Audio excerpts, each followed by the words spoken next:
जय श्री महाकाल हरिहर।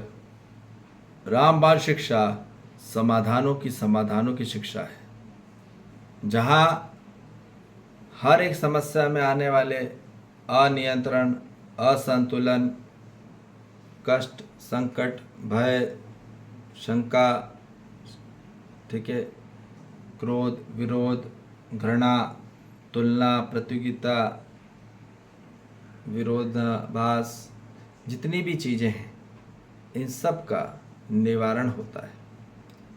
इन प्रत्येक स्थिति में मानव अपने आप को स्थिरता को प्राप्त कर सकता है, शांति को प्राप्त कर सकता है। और वो कैसे होगा? जब तक जीवन में ज्ञान नहीं आएगा। ठीक है, ज्ञान कहाँ से आएगा? जागृत शिक्षा द्वारा। ठीक है, जागृत शिक्षा द्वारा ही मानव जगत में ज्ञान आता है, और ज्ञान से ही जीवन में नियंत्रण और संतुलन आता है। ज्ञान में होता है समझ। ठीक है, समझ में आ रही बात? ज्ञान कहाँ में होता है? जागृति में होता है। ठीक है, जहाँ जागृति रहती है वह ज्ञान समाया रहता है, वहाँ से आता है ज्ञान। अस्तित्व जागृत है, ठीक है, तो वहाँ से पूरा ज्ञान आता है। ठीक है, और फिर सबको बांटता है। ठीक है, जो मध्यस्थ है। ठीक है, तो ये बात बोली जा रही है, जीवन में केवल एक मार्ग, वो है शिक्षा द्वारा। एक है अनुसंधान द्वारा, एक है शिक्षा द्वारा। अनुसंधान में मानव को बहुत कई साल लग जा रहे हैं, लाखों साल लग जा रहे हैं, कुछ पता नहीं चल रहा है। पर शिक्षा द्वारा बहुत जल्दी मानव अपने आप को जान सकता है, पहचान सकता है, ठीक है, साध सकता है। और वो कैसे होगा? इन 4 क्रम अनुसार। पहले संस्कृति, सभ्यता, विधि, व्यवस्था द्वारा। इन चारों का संपूर्ण अध्ययन करके, अभ्यास करके और अनुभव करके ही मानव जगत में संपूर्णता रूप में संपूर्ण मानव बनेगा और जागृत मानव बनेगा। ठीक है, संस्कृति कहाँ से आती है? जब तक जीवन में अस्तित्व की स्वीकृति ना हो जाए।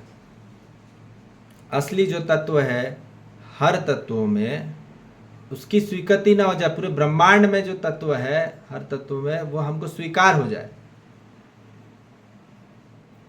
फिर वो संस्कृति बनेगी। ठीक है ना, पूरे ब्रह्मांड, हर तत्व हमको स्वीकार हो जाए, हर मानव हमको स्वीकार हो जाए, हर जीव जंतु, वनस्पति, खनिज, संसार, है ना, पूरे पंच तत्व, जल तत्व, अग्नि तत्व, वायु तत्व, धरती तत्व, आकाश तत्व, ये पूरे तत्व हमको स्वीकार हो जाए, इनके प्रति कोई भी विरोधाभास नहीं हो, कोई रिजेक्ट ना करे, सब एक्सेप्ट में आए, तब वो संस्कृति बनती है। तो गुरुकुल में, गुरुकुल है ये, क्या है? गुरुकुल। ये मत समझ लेना कि सिर्फ टाइम पास के लिए बोला जा रहा है। गुरुकुल में स्वीकृति कराई जाती है। ठीक है, पहले तो युद्ध की स्वीकृति कराई जाती थी, लड़ने के लिए लड़ाई कर दिए थे। पहले जो गुरुकुल होते थे वो लड़ाई के लिए होते थे, है ना, वो युद्ध के लिए होते थे। ठीक है ना, तो ये बोला जा रहा है युद्ध के लिए नहीं है, ये एकता के लिए बात हो रही है। ठीक है ना, वहाँ अनेकता के लिए बात हो रही थी, या एकता के लिए बात हो रही है। ठीक है, एक रूपता की बात हो रही है। तो मानो जब अस्तित्व की सहमति हो जाती है, स्वीकृति हो जाती है, अस्तित्व का बोध होने के बाद, तो ध्यान से सुनो कैसा होता है अस्तित्व का बोध? जब अस्तित्व का अर्थ को जानता है, जब अस्तित्व के अर्थ को पहचानेगा, तब अस्तित्व का बोध कर पाएगा। जब अस्तित्व का बोध करेगा, तब उसके बाद उसकी सहमति बनेगी। सहमति बनने के बाद फिर उसकी स्वीकृति बनेगी, स्वीकृति बनने के बाद फिर संस्कृति बन जाएगी। ठीक है, अब संस्कृति बनने के बाद फिर शिष्टता का सेकंड क्रम चालू होता है, जहां मानव जाति में सुशीलता के बारे में जाना जाता है। ठीक है, कैसे नम्रता पूर्वक, ठीक है, उसका अध्ययन किया जाता है अस्तित्व का, कि अस्तित्व किस प्रकार से, है ना, कर्म कर रहा है, ठीक है, कितनी सहजता से, ठीक है, वो डाटा ट्रांसफ़र कर रहा है। और हम लोग कैसे डाटा ट्रांसफ़र करते हैं? शिष्टतापूर्वक, क्या अशिष्टता? तो हम लोग को ध्यान रखने कि हम डाटा कैसे ट्रांसफ़र कर रहे, लोग घृणा होके कर रहे, निंदा होके कर रहे, चिड़चिड़ाहट होके कर रहे, शिकायत होकर कर रहे हैं, ठीक है, घमंडा होके कर रहे हैं, घृणा होके कर रहे हैं, तो क्या हो रहा है? वो पूरा अंदर बेचैन रहेगा मानो।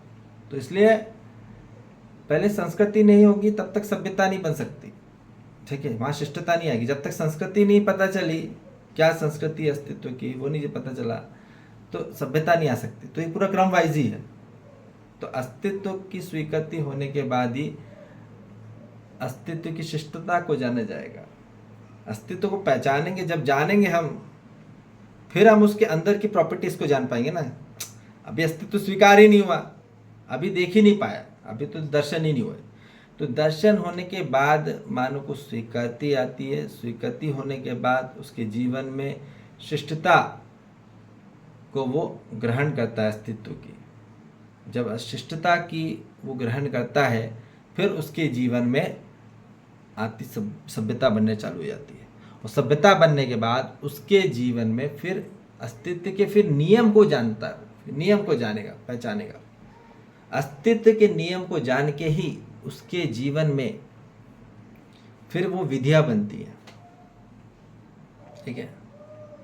विधि, कोई भी कार्यक्रम की पूरी विधि बनती है, ठीक है, जो मानव जगत को जागृत करे, वो विधि, ठीक है। फिर वो विधि बनने के बाद ही उसके आचरण ढलता है, ठीक है। अस्तित्व के आचरण को फिर वो अध्ययन करता है, अभ्यास करता है, अनुभव करता है। फिर उसके जीवन में फिर वो व्यवस्था उसके अंदर आने लग जाती है वैसी, ठीक है। जैसा आचरण फिर उसके अंदर वैसी व्यवस्था अंदर आने लग जाती है। अस्तित्व की जैसा आचरण है, ढला हुआ है, वैसी हमारे अंदर पूरी व्यवस्था बन जाती है, ठीक है। तो प्रत्येक मानव अपनी प्रत्येक स्थिति को शांति में ला सकता है, स्थिरता में ला सकता है।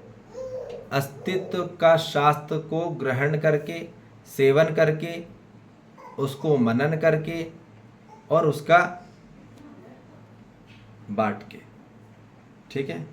उसको जितना ज़्यादा मानव विसर्जन करेगा, उसको बांटेगा, ठीक है, तो उसके जीवन में उन्नति होगी, प्रगति होगी। और यही चाहिए हर मानव जाति को, ठीक है। कौन दुर्गति चाहता है और कौन विकृति चाहता है? पर हो रहा है ना वो। आदमी को लग रहा है कि मैं ऊपर पहुंच रहा हूं पहाड़ी पर पहुंच कहां रहा, खाई में रहा, ठीक है। अभी कोई संस्कृति नहीं है घरों में, ना ऑफिसों में, अरे मतलब मानव में, ठीक है। आंतरिक में तो है नहीं, कोई संस्कृति नहीं, सभ्यता नहीं, विधि नहीं, व्यवस्था नहीं है। कहाँ से मानव सुखी रहेगा? संपूर्ण ही नहीं रहेगा। जब तक संपूर्ण नहीं होगा तब तक सुखी कैसे होगा? सुखी शांति नहीं आ सकती, ठीक है। इसलिए ये क्रम वाइज ही है। इसलिए पहले संस्कार पढ़ना जरूरी है। संस्कार वो नहीं बोल रहा हूँ कि, है ना, नमस्कार करना, पैर पड़ना, वो संस्कार नहीं है। संस्कार का अर्थ है आपके जीवन में समझ आना, ज्ञान आना, जागृति आना शिक्षा द्वारा, वो संस्कार है। जागृत शिक्षा द्वारा ही संस्कार बनते हैं और होते हैं, और यही होना है, ठीक है। तो इसलिए अब हर मानव संपूर्ण मानव की ओर आए, और ये इसी के लिए आ रहा है, इसी के लिए जन्म हो रहा है हर मानव जाति का, है ना।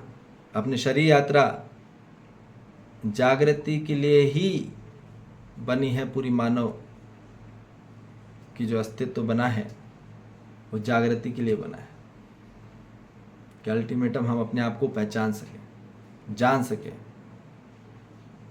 कि क्या है पूरी मानव जाति का और पूरे जीव जंतु वनस्पति खनिज संसार और पूरे ब्रह्मांड का पूरा क्या है चक्र, इसको पहचान लेना। ठीक है जी। जय श्री महाकाल। हरिहर।